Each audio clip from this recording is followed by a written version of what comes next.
Kryeministër, edhe sot dëgjuam sërish një paraqitje optimiste nga ju, por ajo që mungon është më e rëndësishme se ajo që thuhet sot.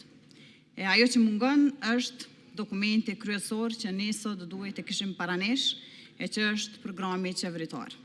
Në një demokraci serioze nuk mund të kërkohet besim pa transparencë, nuk mund të kërkohet durim nga opozita pa plan, dhe nuk mund të flitet për zhvillim pa treguar rrugën e qartë se si do të arrihet ai zhvillim për vendin.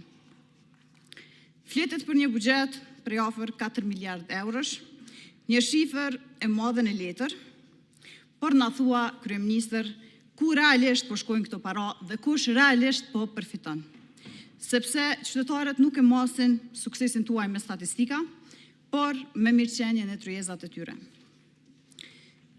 Kryeministër edhe sot e thatë, e keni thënë edhe më herët, keni premtuar pagën e 13, keni premtuar rritje pagash, keni premtuar rritje pensionesh, shtesa për fëmijë dhe për gratë. Ne asnjëherë nuk jemi dhe as nuk kemi qenë kundër rritjes së mirëqenies. Përkundrazi, ajo duhet të jetë synim primar i çdo qeverie. Por rritja nuk duhet të jetë propagandë financiare. Ajo duhet të vijë nga një orientim i qartë ekonomik, nga zhvillimi i prodhimit dhe nga krijimi i vendeve të qëndrueshme të punës. Përndryshe, rrezikojmë të shpërndajmë para sot dhe të krijojmë pasiguri nesër. Na u tha se po sigurohet qëndrueshmëria ekonomike, por qëndrueshmëria nuk shpallet, kryeministër, ajo ndërtohet dhe ndërtohet me investime reale. Për këtë vit, u tha nga ju pak më herët, se paralajmërohen 720 milion euro investime kapitale, me ambicjen për të arritur 1 miliard.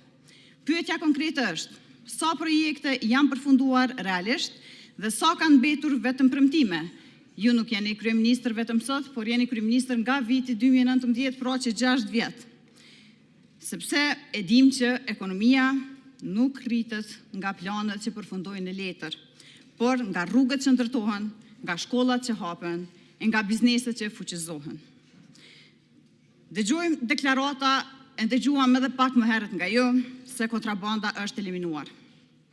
Nëse është kështu, atëherë pse nuk kemi transparencë të plotë për tregtinë rajonale?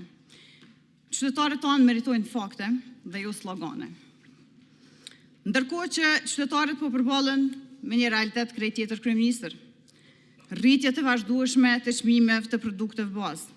Kur buka, qumshti, vaji bëhen më shtrenjtë, çdo statistikë që ju e ne e flasim sot e humb kuptimin.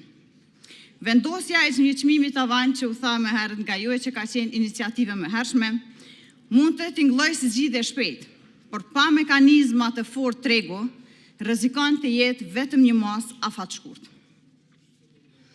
Ironikisht, në të njëjtën kohë kur familjet po detyrohen të kufizojnë shpenzimet e tyre elementare, fitimet e korporatave u tha nga ju se kanë arritur në 2.2 miliard euro për fitim.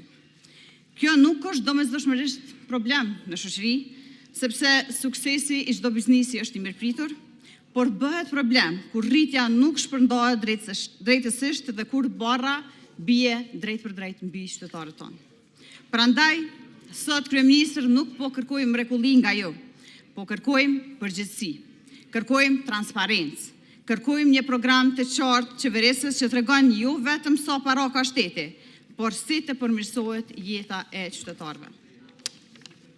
Sepse një qeveri asnjëherë nuk gjykohet nga fjalët që thot, por nga realiteti që krijon.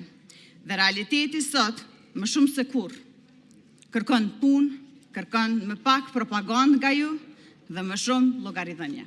Faleminderit.